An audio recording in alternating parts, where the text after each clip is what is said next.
বন্ধুগণ, আজকে খুব একজন ভদ্রলোককে পেয়েছি যার ক্রনিক অস্টিওমাইলাইটিস ছিল। তো উনি আমাকে লাস্ট 6 মাস ধরে দেখাচ্ছেন। তো ওনার কাছে জিজ্ঞেস করে নেবো এখন কেমন আছেন।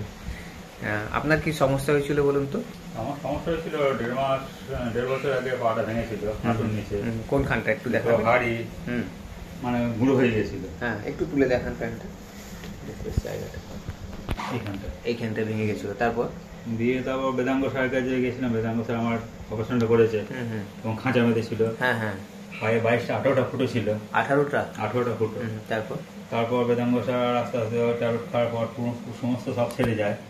দিয়ে একটা এইখানটা একটা হাড়ে কুচি ঢুকেছিল, এখানটা রস করছিল, রসের পুঁজ করছিল। এখানে আবার বেদাঙ্গ স্যার অপারেশন করেছিলেন। তারপর হাড়ি কুচিটা বার করার পর এই জায়গাটা শুকাইছিল না, ফুটোটা শুকাইছিল না, শুকিয়ে গিয়েছিল।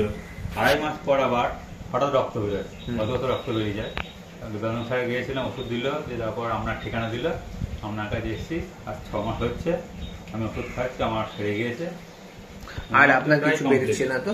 না, আমার আর কোনো কিছু বেরোচ্ছে না। বেশ বেশ ঠিক আছে। দেখুন, এখন ডিসচার্জ নেই, একটু সুয়েলিং আছে আর একদম নর্মালাইজ হয়ে গেছে। ঠিক আছে, আপনার নামটা একটু বলুন। আমার নাম মহাদেব দত্ত, কৃষ্ণাবাড়ি। বেশ, ধন্যবাদ।